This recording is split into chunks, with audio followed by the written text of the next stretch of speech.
সংক্রান্তির দিন সন্ধ্যাবেলায় বাড়িতে বসেই ছিলাম, বললো চলো দুজনে একটু ঘুরেই আসি। তারপরেই বেরিয়ে পড়লাম ঘুরতে। দিয়ে বেরিয়ে ওকে আবদার করলাম যে সামনের সপ্তাহে তো আমার বোনের এক বিয়ে রয়েছে, তো ওর গায়ে হলুদে পরার জন্য একটি শাড়ি কিনে দিতে হবে হলুদ রঙের। বললো চলো তাহলে, আবদার করছো যখন মেটাতে তো হবেই। চলে গেলাম বড়বাজারের একটি দোকানে। সেখানে এত হলুদ শাড়ি বের করে দিয়েছে, আমি তো কনফিউজ কোনটা ছেড়ে কোনটা নেবো। ওকে বলি তুমি একটা দেখে দাও, ও বলে না তুমি নিজেই পছন্দ করো। তারপরে যাই হোক একটা নিয়েই নিলাম। দিয়ে বাড়ি ফেরার পথে দেখি এক জায়গায় খাদি মেলা বসেছে। বললো চলো তাহলে একটু ভেতরে ঢুকেই দেখি।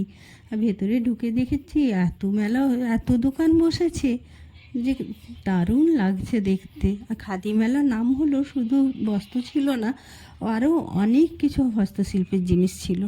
প্রতিটি জিনিসই এত সুন্দর। আর শিল্পীর হাতে ছোঁয়া তো যে জিনিসেই লাগবে সেটাই তো সুন্দর হয়ে উঠবে, এটাই তো স্বাভাবিক।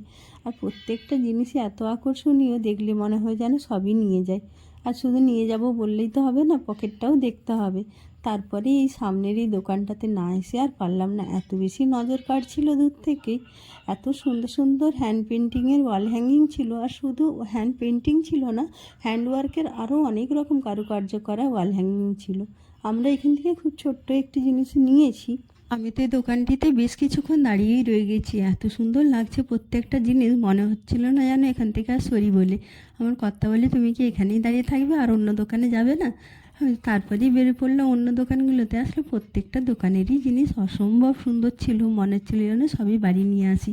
তবে সেই রকমভাবে তো প্রস্তুতি নিয়ে যায়নি, সেই জন্য দু একটা জিনিসই কিনেছি। কর্তা বললো চলো আবার কালকের দিকে তখন আসবে, এসে আবার কিছু জিনিস কিনে নেবে। তো টুকটাক কিছু জিনিস কিনেছি। কী কী জিনিস কিনলাম, কী শাড়ি কিনলাম সবই আপনাদের সাথে শেয়ার করব পরের ভিডিওতে। তবে সেগুলো জানার জন্য অবশ্যই করে আপনাদেরকে আমার পাশে থাকতে হবে, আমার সাথে থাকতে হবে, আর আমার চ্যানেলটিকে অবশ্যই করে সাবস্ক্রাইব করতে হবে।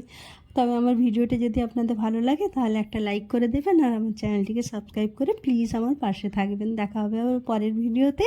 ততক্ষণ পর্যন্ত খুব ভালো থাকবেন। আর এইখানে খুব সুন্দর সাংস্কৃতিক অনুষ্ঠান হচ্ছিল, আমরা সেখানেও বেশ কিছুক্ষণ দাঁড়িয়ে রয়ে গিয়েছিলাম। বাই।